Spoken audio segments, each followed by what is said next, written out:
Shalom. Amen. Puji Tuhan. Haleluya. Tuhan itu baik. Amin. Amen.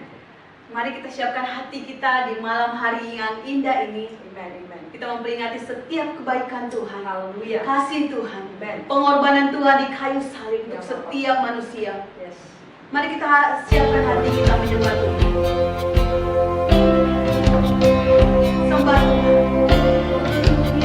Terima kasih Tuhan buat setiap kasih dalam hidup kami. Kami menyembah-Mu.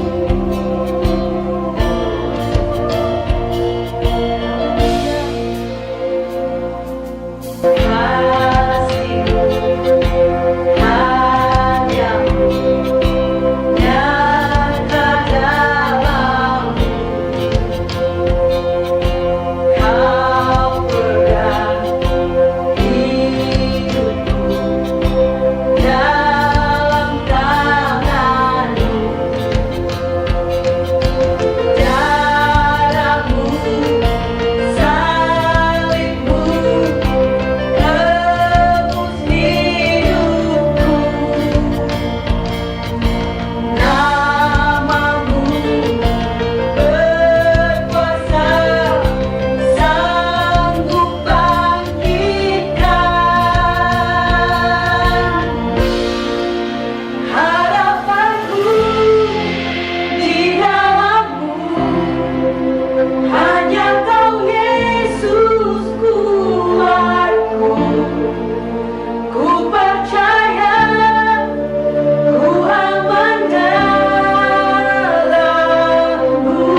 berubah ya Tuhan.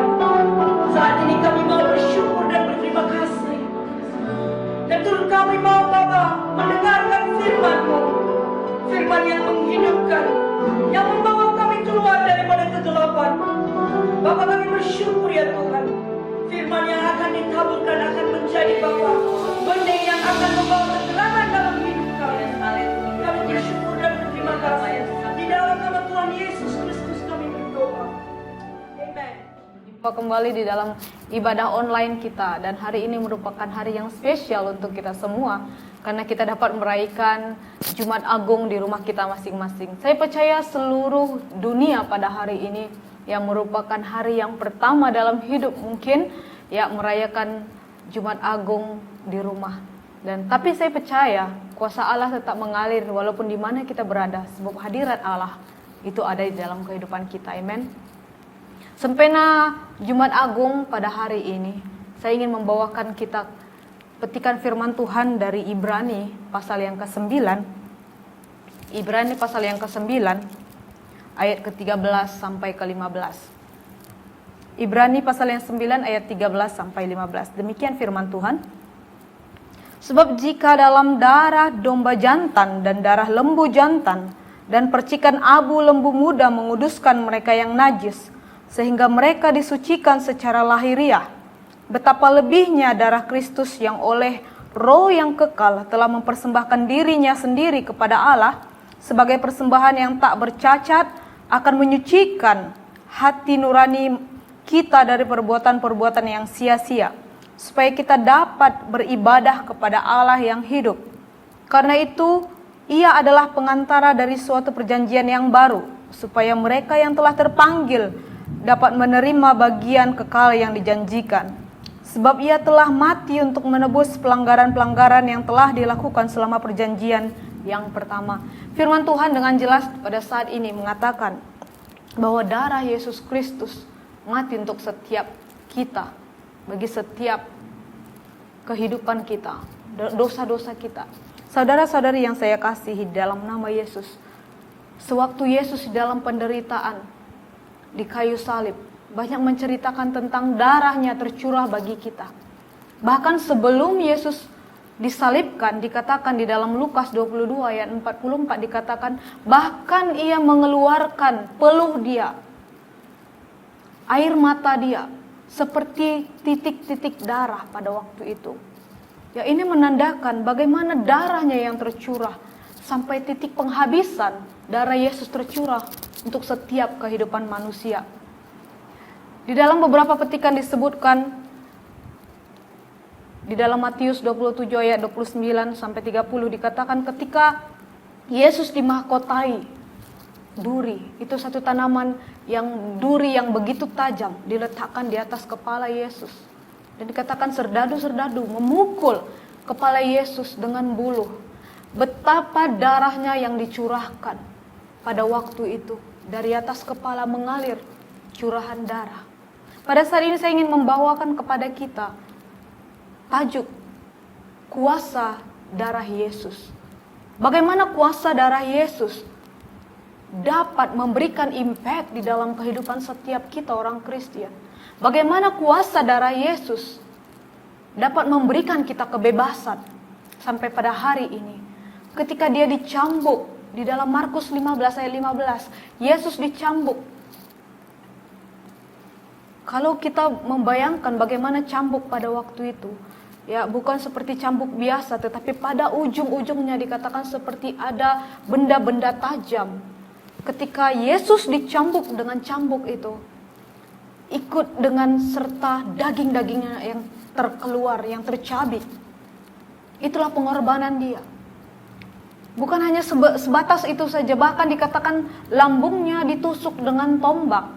Sebelum Yesus mati, ya ketika Yesus mati, satu prajurit dikatakan untuk memastikan Dia mati, dia menusuk dengan tombak lambungnya, sehingga dikatakan keluarlah darahnya tertumpah. Di dalam Yohanes 19:34 dikatakan darahnya tertumpah.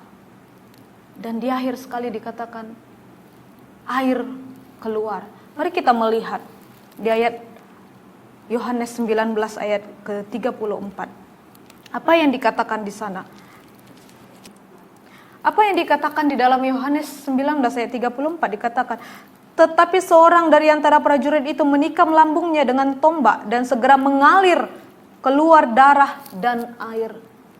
Darahnya sudah tertumpah habis.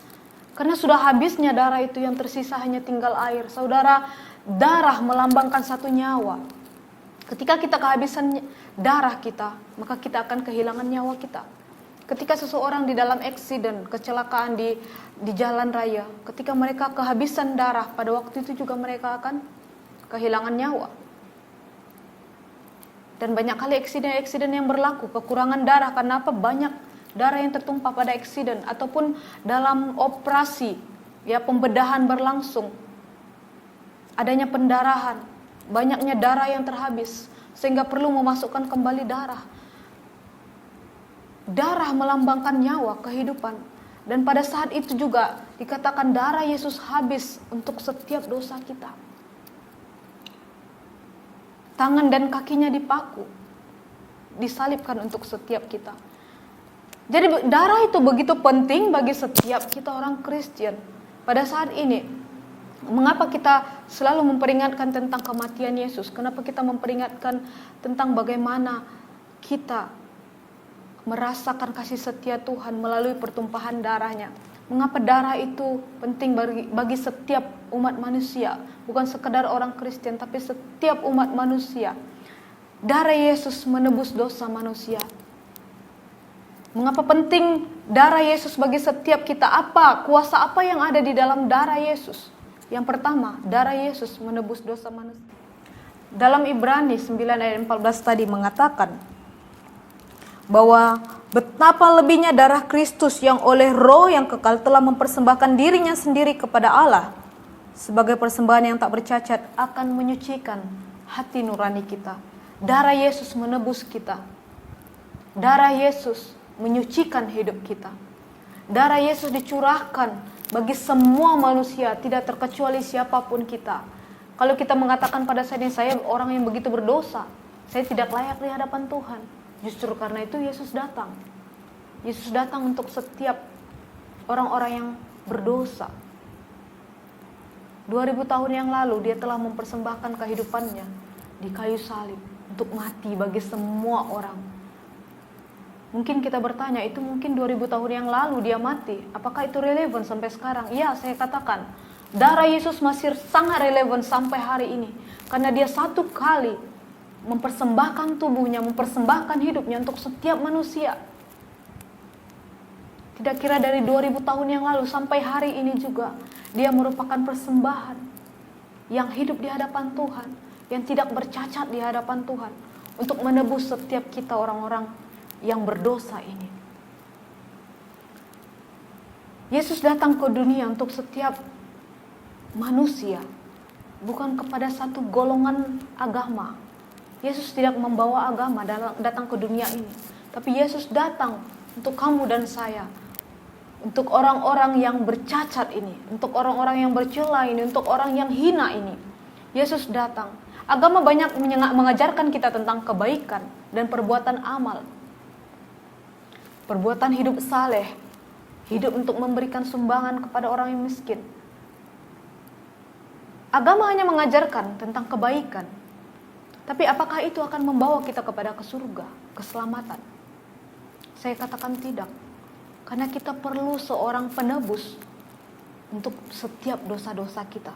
Kalau dikatakan saudara-saudari, amal ibadah kita saja, ketika kamu datang ibadah, itu diperhitungkan sebagai amal kamu, dan itu dapat masuk ke dalam kerajaan surga. Kalau kita menimbang-nimbang itu, pastinya tidak akan setara. Kalau kita mau katakan amal ibadah kita yang membawa kita kepada keselamatan. Namun kita perlukan seorang penebus untuk setiap dosa kita. Kita perlukan seseorang untuk menyelamatkan kita dari setiap dosa-dosa kita ini. Nah, itulah sebabnya saudara-saudari, ya, ketika Yesus datang untuk menebus dosa setiap kita, kita diambil. Kalau dikatakan ditebus itu, kita diambil dari pasar hamba kepada hidup yang merdeka. Itu yang dikatakan ditebus. Kita perlukan seseorang sebagai penebus. Pada zaman dahulu banyaknya keadaan perbudakan di dalam dunia, sehingga adanya penjual-penjual budak. Ketika satu tuan atau orang yang memiliki uang akan mengambil budak mana yang akan diperhambakan untuk dia. Ketika kita berada di pasar hamba ini, kita tidak bebas. Kita mungkin hanya melakukan apa yang Tuhan itu perintahkan. Ketika kita diperbudak di dalam dosa, dosa yang menekan kita. Tetapi kita perlukan seorang penebus dalam kehidupan kita. Perumpamaan seorang yang berhutang tentang 10.000 talenta pada waktu itu. Dikatakan dia tidak mampu untuk membayar hutangnya. Namun ketika tuannya mengatakan, oke, karena belas kasihan dikatakan, oke, saya menganggap setiap hutang-hutang kamu sudah selesai, lunas. Saya hapuskan setiap hutang kamu. Kamu tidak perlu lagi membayarnya. Itu merupakan hal yang Yesus lakukan kepada kita. Ketika kita yang seharusnya membayar hutang dosa kita, namun Yesus katakan kamu sudah bebas. Bebas dari setiap hutang itu. 1 Petrus 1:19 dikatakan Yesus menebus kita bukan dengan barang yang fana, tetapi dengan darahnya yang mahal. Bukan dengan emas perak Yesus menebus kita. Kalau emas perak, toh di surga banyak emas, boleh saja membayarkan. Tetapi tidak, dia membayarkan untuk setiap dosa kita adalah nyawanya sendiri. Nyawa yang disalibkan, nyawa yang dia korbankan untuk setiap kita. Ketika dikatakan it is finished, di sanalah hutang dosa kita sudah dibayarkan. Satu kisah tentang William Wilberforce pada tahun 1807, ya, dikatakan dia pergi ke pasar budak untuk membeli budak, ya. Pada zaman dulu seperti saya katakan, banyaknya budak-budak yang diambil dari tempat lain, yang mungkin tidak memiliki uang, yang mungkin dalam keadaan miskin, mereka diperhamba. Ketika dia pergi ke penjual budak ini, dia menanyakan, berikan saya budak yang paling buruk, yang paling hina, yang paling garang, dia katakan. Tetapi penjual itu heran, dia hanya katakan, saya menawarkan kamu budak yang bagus, yang baik. Tetapi William dia katakan tidak, saya mau orang yang buruk, budak yang buruk. Dan setelah dia membeli budak ini, dia membawa ke rumah. Ini budak yang tadi dibeli itu dia begitu memaki-maki William. Dia katakan, kenapa? Bahkan dia sampai meludahi William. Tetapi sampai di rumah, William menuliskan sebuah surat. Dia katakan seperti ini. Dia tuliskan dan dia berikan kepada budak ini. Dia katakan, saya sudah membeli kamu. Ini surat membuktikan kamu sudah bebas. Jadi pergilah kemana kamu mau. Dan budak ini begitu terkejut dan begitu excited, begitu bersemangat. Dia pun melompat, dia berlari keluar. Dan dia selepas dia lari keluar, karena dulunya budak dia hanya diperlakukan tidak wajar, hanya mengikuti apa kata orang. Ketika dia keluar, dia heran. Dia bingung mau melakukan apa. Saya tidak tahu mau melakukan apa. Memang dia bebas, tetapi dia tidak tahu apa yang harus dia lakukan. Dan akhirnya dia kembali ke rumah William. Dan dia katakan, saya memang sudah bebas dan merdeka. Tetapi saya tahu engkau mengasihi saya, sehingga engkau memberikan saya kebebasan itu. Tapi izinkan saya untuk melayani Tuhan sampai seumur hidup saya, dia katakan. Dari kisah ini saudara-saudari, ketika Tuhan memberikan kita kebebasan, kita bukan sekedar bebas, merdeka di dalam dunia ini, melakukan apa yang harus kita lakukan, melakukan sesuka hidup kita, melakukan hal-hal apa yang dunia tawarkan kepada kita. Namun ketika Yesus memberikan kita kebebasan, ketika dia menebus kehidupan kita, kita seharusnya memiliki hati untuk melayani Tuhan. Kita katakan saya ingin mengabdi kepada Tuhan. Kita yang dibebaskan dari hamba dosa ini ketika dibawa kepada terangnya yang ajaib, kita harus melakukan perkara-perkara terang, perkara-perkara ajaib bersama Tuhan, perkara-perkara yang Tuhan kehendaki. Bukan kita hidup sesuka hati kita, bukan kita hidup dengan cara-cara duniawi ini, tetapi kita ditebus karena Tuhan memiliki maksud dan tujuan, yaitu kita hidup di dalam kehendak Allah. Kita bukan hidup lagi di dalam setiap keinginan daging kita, keinginan pikiran kita, ya, tetapi kita melakukan apa yang Allah inginkan dalam kehidupan kita. Melakukan kehendak Allah. Itu yang harus kita lakukan, saudara-saudari. Kita yang sudah ditebus ini, yang sudah dimerdekakan ini, jangan hidup dengan cara kita sendiri. Jangan hidup dengan cara duniawi. Jangan hidup dengan hura-hara dunia ini. Tetapi kita hidup menurut kehendak Allah. Apakah itu kehendak Allah? Kehendak Allah adalah yang sesuai dengan firman Tuhan. Kalau kita melakukan sesuatu yang bertentangan dengan firman Tuhan, itu bukan kehendak Allah. Itu kehendak diri kita sendiri. Itu kehendak duniawi. Itu kehendak daging kita. Tetapi kehendak Allah, melakukan kehendak Allah adalah ketika kita mau menuruti firman Tuhan, berjalan bersama Tuhan. Apa yang Tuhan inginkan kita lakukan, itu yang harus kita lakukan. Firman Tuhan katakan dengan jelas, kita bukan berasal dari dunia ini. Tempat kita adalah di surga. Jadi kita harus melakukan perkara-perkara yang menyenangkan hati Tuhan. Perkara yang bukan sesuka hati. Tetapi kita tetap harus melakukan firman Tuhan yang pastinya kehidupan kita senantiasa mencerminkan Allah dan hidup kita memuliakan Tuhan kita. Yang kedua, kuasa darah Yesus. Apa hal yang penting dari darah Yesus? Yang kedua adalah darah Yesus memperdamaikan kita dengan Allah. Di ayat yang ke-15 dikatakan, karena itu ia adalah pengantara dari suatu perjanjian yang baru. Yesus merupakan pengantara antara kehidupan kita dengan Allah.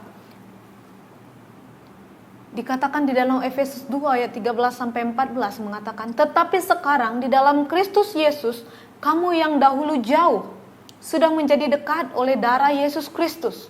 Karena dialah damai sejahtera kita yang mempersatukan kedua pihak, yang telah merobohkan pintu pemisah, yaitu perseteruan.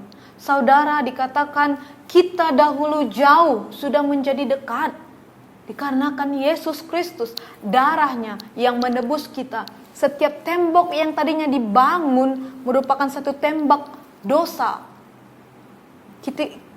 Pada waktu Yesus mati di kayu salib, tembok itu diruntuhkan. Kita memiliki hubungan kembali dengan Allah kita.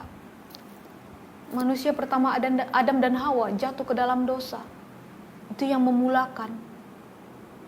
Setiap dosa pastinya bertentangan dengan Allah. Dahulu kita jauh sudah menjadi dekat dengan darah, dengan Yesus Kristus karena darahnya. Karena dia pengantara antara kita dengan Allah kita. Kita dikenal Allah karena darah Yesus Kristus, saudara. Bukan karena, tadi saya katakan, bukan karena perbuatan amal kita, bukan karena kebaikan kita. Tetapi kita dikenal Allah karena darah Yesus Kristus yang kita akui. Ketika kita mengakui Yesus Tuhan kita yang telah mati bagi kita. Ketika kita mengakui itu, di sana Allah juga mengakui kehidupan kita sebagai anaknya, sebagai umatnya. Dosa merupakan satu penghalang manusia datang kepada Allah. Sehingga ketika Adam dan Hawa jatuh ke dalam dosa, mereka dihalau keluar dari Taman Eden. Karena dosa dengan Allah yang kudus bertentangan, tidak akan boleh bersatu. Tidak akan boleh bersatu. Kita katakan kerap kali air dan minyak tidak dapat bersatu. Tetapi Allah dengan dosa tidak boleh bersatu. Karena Allah adalah Allah yang kudus. Dosa adalah satu kejahatan, satu kegelapan. Namun karena kasih-Nya dikatakan, Yesus yang menjadi satu jembatan kepada setiap manusia. Manusia tidak akan pernah layak di hadapan Tuhan. Sebab Allah tidak akan pernah berkompromi dengan dosa. Dikatakan dalam Roma 6:23 dikatakan upah dosa adalah maut. Itu yang harus kita tanggung sebenarnya. Ketika kita dalam dosa ini, ujung kehidupan kita adalah maut, mati, binasa, masuk neraka. Itu yang harus kita alami sebenarnya. Tetapi karena kasih Tuhan, Yohanes 3:16, karena begitu besar kasih Allah akan dunia ini, sehingga ia mengaruniakan anaknya yang tunggal, supaya setiap orang yang percaya kepadanya tidak akan dibinasakan, melainkan memperoleh kehidupan yang kekal. Itulah kasih Allah kepada setiap manusia. Dosa kita digantikan menjadi Yesus yang menanggung setiap dosa itu. Seharusnya kitalah yang dihukum, dikatakan firman Tuhan. Tetapi Yesus yang menanggung setiap dosa dan pelanggaran kita. Yesus yang menggantikan dosa-dosa kita di kayu salib. Dia yang dulunya tidak ada mengenal dosa, berdosa dikarenakan kita, karena dosa-dosa kita. Dia menanggung segalanya, saudara-saudari. Seperti Allah menyediakan domba ketika Abraham ingin mempersembahkan Ishak, demikian juga kehidupan kita sebenarnya. Yang tadinya kita yang harusnya dikorbankan, tetapi Yesus yang mengambil tempat kita. Yesus yang mengambil tempat kita, kamu dan saya, saudara-saudari. Kita yang penuh dengan dosa, tetapi Yesus yang menanggung setiap penderitaan karena dosa kita. Karena Allah tidak inginkan kematian untuk kita semua. Allah begitu sangat mengasihi kita, sehingga dia setiap kali ingin datang, ingin membawa kita.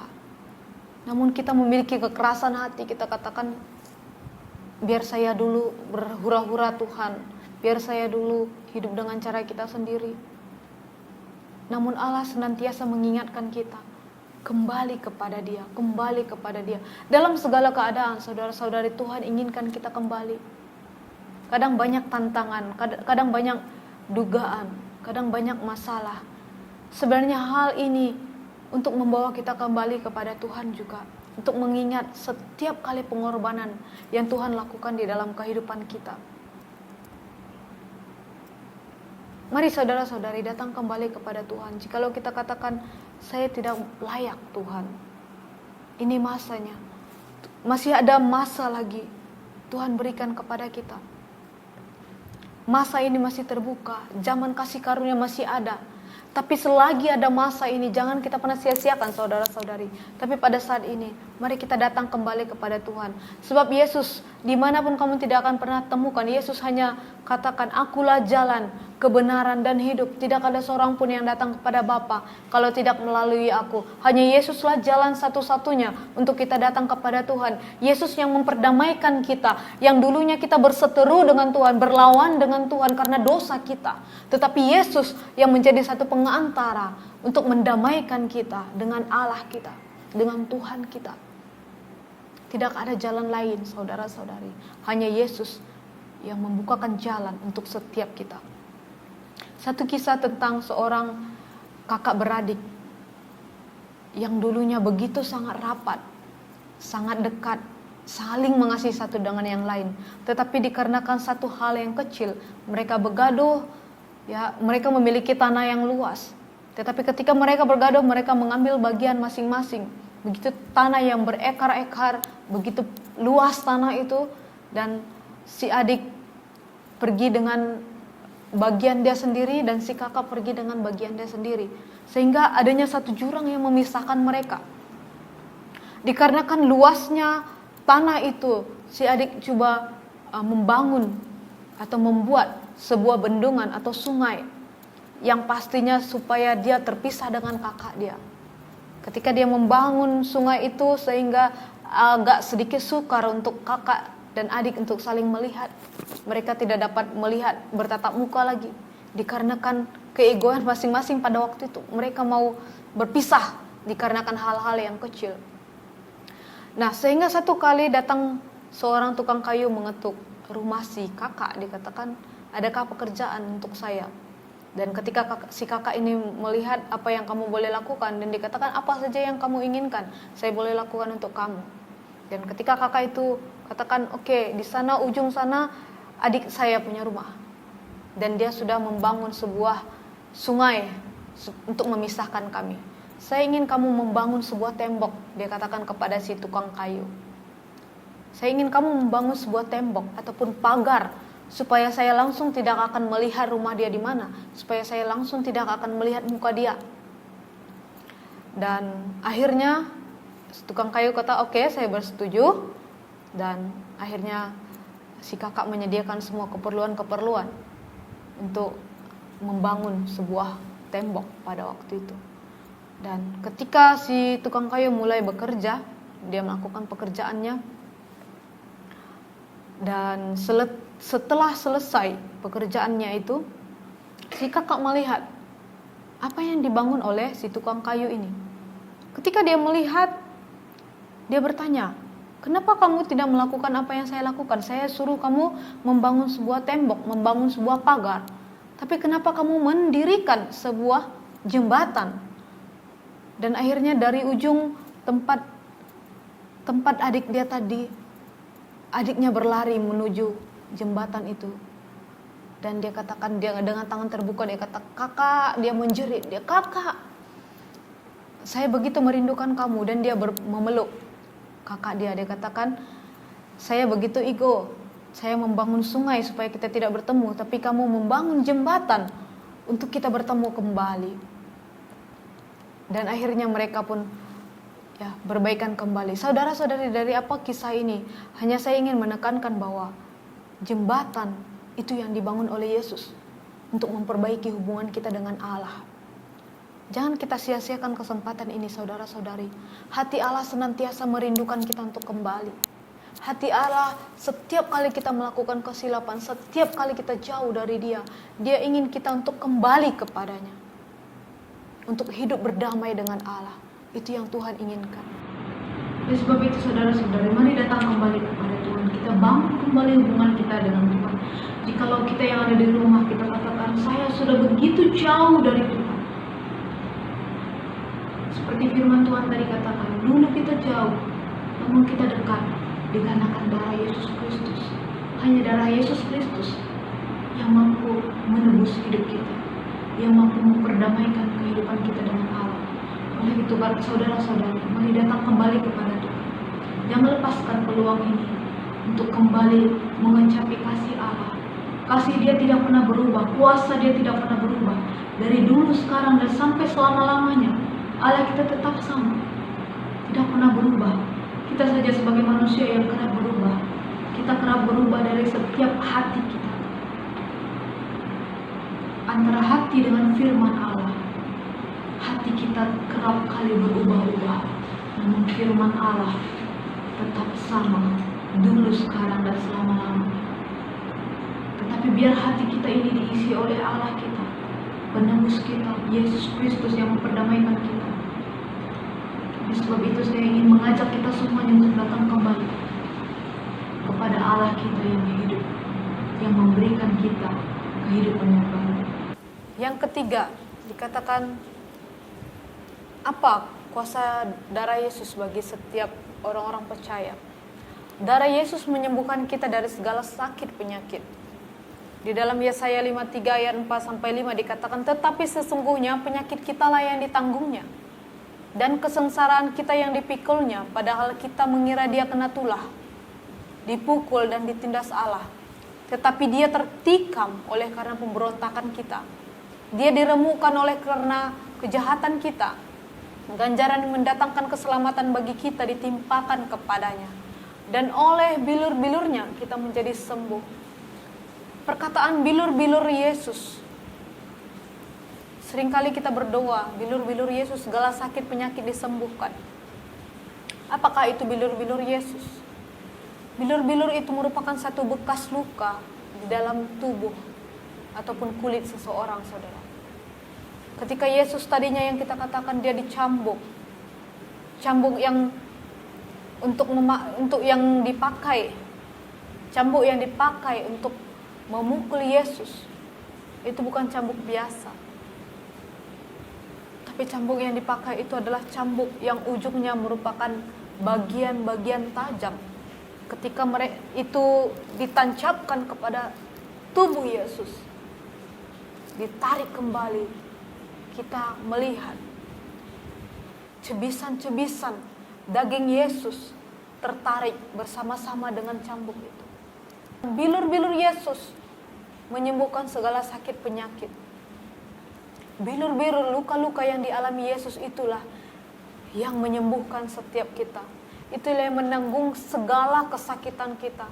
Ketika kita menderita sakit penyakit, mungkin secara jasmani, secara rohani, pikiran kita,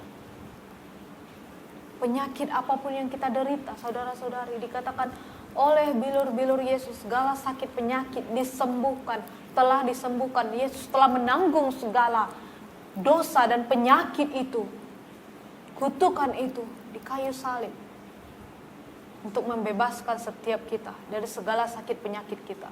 Pada saat ini saudara-saudari, dimanapun kamu berada, ketika kamu mendengarkan, ini yang harus kita klaim setiap hari, saudara-saudari. Tuhan sudah memberikan kita kebebasan. Tuhan sudah memberikan kita, bukan sekedar menebus kita, Dia sudah memperdamaikan kita dengan Allah. Dan yang ketiga ini, kita harus senantiasa deklarasikan, istiharkan kesembuhan di dalam tubuh badan kita, kesembuhan di dalam segala aspek. Segala sakit penyakit apapun, dikatakan bilur-bilur Yesus segala sakit penyakit disembuhkan. Oleh karena itu jangan kita takut, jangan kita bimbang. Kita percaya Yesus mampu menyembuhkannya. Yesus mampu melakukannya. Bukan hanya sekedar 2000 tahun yang lalu Dia melakukan mujizat, kesembuhan demi kesembuhan. Orang buta dicelikkan matanya, orang lumpuh dapat berjalan. Tetapi pada saat ini kuasa Allah masih nyata. Sebab Roh Allah ada di tengah-tengah kita. Roh Kudus hadir di dalam kehidupan setiap kita. Itu yang membawa kita kepada satu mujizat. Jangan kita pernah khawatir tentang hal apapun. Nyatakan kepada Tuhan kita.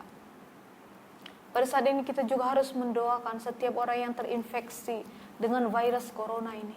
Kita terus doakan, deklarasikan. Kesembuhan akan menjadi milik setiap mereka. Ini yang kita imani.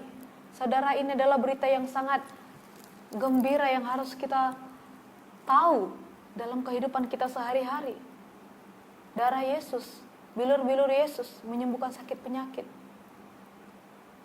Ini yang harus kita imani setiap hari. Bahwa Yesus kita adalah tabib di atas segala tabib. Dia mampu menyembuhkan kita. Hanya kita perlu beriman kepada Tuhan kita untuk melihat kesembuhan. Sekarang sebagai umat yang sudah ditebus dengan darah Yesus, apa yang harus kita lakukan dalam kehidupan kita? Kita sudah mendengar kalau darah Yesus sudah menebus dosa kita. Darah Yesus sudah memperdamaikan kita dengan Allah. Dan dengan darah Yesus sakit penyakit disembuhkan. Dan pada saat ini saudara-saudari, mari kita datang kepada Tuhan dengan hati yang merindukan Tuhan, dengan mau menantikan Tuhan, dengan mau melihat perkara-perkara yang Tuhan lakukan dalam hidup kita.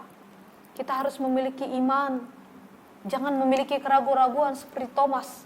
Di dalam Yohanes 20 ayat 25 dikatakan, jikalau aku belum menyentuh tangannya yang berlubang yang kena paku itu, aku tidak akan percaya. Jangan kita memiliki keraguan-raguan, saudara-saudari. Tetapi dikatakan, berbahagialah setiap kita yang tidak melihat namun percaya bahwa Allah kita, Yesus Kristus, telah pun mati untuk setiap kita, setiap dosa kita, dan telah dibangkitkan di dalam Allah kita. Oleh sebab itulah kita harus tetap menjadi orang yang memiliki iman di dalam Yesus Kristus. Sebab tidak ada seorang pun yang datang kepada Allah kita kalau tidak melalui Yesus. Oleh karena itu pada saat ini saudara-saudari, Yesus yang sudah menyelesaikan bagi kita, sudah menyelesaikan, sudah menanggung dosa-dosa kita. Pada saat ini mari kita datang kepada Tuhan dengan anugerah yang Dia berikan. Tuhan masih tetap menantikan kita, saudara. Jikalau kita masih dalam satu keraguan untuk percaya kepada Yesus, saudara, ini masanya untuk kita membuka hati kita. Kita menerima Yesus sebagai Tuhan dan Juru Selamat dalam kehidupan kita, yang membawa kita kepada satu kemerdekaan, yang membawa kita kepada satu kehidupan yang baru. Itulah Yesus kita. Pengharapan baru ada di dalam Dia. Jikalau kita mencari pada saat ini pengharapan dan jawaban hanya ada di dalam Yesus. Oleh sebab itu, saudara-saudari, saya ingin mengajak kita semuanya untuk datang kembali kepada Tuhan kita. Datang kembali mengecapi kasih Tuhan. Ini bukan sekedar kita memperingatkan tentang kematian Yesus, tetapi ini adalah masanya untuk kita kembali menemukan kasih kita yang semula kepada Dia. Ini masanya untuk kita memperbaharui hubungan kita kembali kepada Dia. Kita harus tetap berada di dalam kehendak Allah, melakukan hal yang sesuai dengan kehendak Tuhan. Pada saat ini saya ingin mengajak kita semuanya untuk berdoa. Mari kita serahkan hidup kita serahkan hati kita. Jikalau selama ini kita sudah jauh daripada Tuhan, minta kembali supaya kita memiliki satu kerinduan untuk datang kepada Tuhan. Sebab Allah senantiasa menunggu kita dan Dia ingin membawa kita kembali kepada Dia. Bapa, di dalam nama Yesus, Bapa, saya mau menyerahkan setiap orang yang dalam pergumulan untuk kembali kepadamu ya Tuhan. Biar hati mereka dipersiapkan pada saat ini ya Tuhan. Karena kami percaya Engkau datang untuk mencari setiap orang yang berdosa ya Tuhan. Setiap orang yang tidak memiliki pengharapan, itulah yang Kau cari. Pada saat ini saya mau berdoa, saya melepaskan kuasa Allah bekerja kepada setiap yang mendengar pada saat ini ya Bapa, supaya hati mereka diperbaharui di dalam Engkau. Setiap orang yang sudah tidak memiliki semangat untuk mencari Tuhan, perbaharui hati kami ya Bapa, untuk datang mencari Engkau pada saat ini ya Bapa. Setiap orang yang baru mendengar pertama kali tentang Injil Yesus, saya mau berdoa supaya mereka mengakui Yesuslah Tuhan, percaya dalam hati mereka bahwa Dia telah mati untuk menebus setiap orang percaya, maka mereka akan diselamatkan. Bapak, saya mau menyerahkan supaya kami memiliki iman yang kuat di dalam Engkau ya Bapak. Tetap berpegang teguh kepada kuasa darah Yesus yang membebaskan kami, yang menebus dosa kami, yang memperdamaikan kami dengan Allah. Dan dengan kuasa darah Yesus, dengan bilur-bilur Yesus, segala sakit penyakit disembuhkan. Saya mau melepaskan kesembuhan kepada setiap jemaat Tuhan, kesembuhan kepada setiap orang yang ada di rumah yang mendengarkan firman ini. Kesembuhan menjadi setiap kami ya Bapa. Terima kasih Tuhan, saya serahkan semuanya ke dalam tangan Tuhan. Dalam nama Yesus kami berdoa. Amen. Tuhan memberkati dan shalom. Saudara, jangan ketinggalan ibadah Paskah kita pada tarikh 12 April 2020 jam 10 pagi. Dan dalam ibadah Paskah ini kita juga akan mengambil perjamuan kudus. Jadi saya mau menggalakkan seluruh jemaat Tuhan yang sedang mendengar pengumuman ini supaya kamu sediakan biskuit atau roti dan minuman anggur supaya kita boleh mengambil perjamuan kudus ini pada hari Minggu ini nanti. Jadi siapkan diri saudara, doa dulu secara peribadi, persiapkan diri saudara supaya dalam ibadah Paskah kamu juga akan diberkati dengan luar biasa. Tuhan memberkati.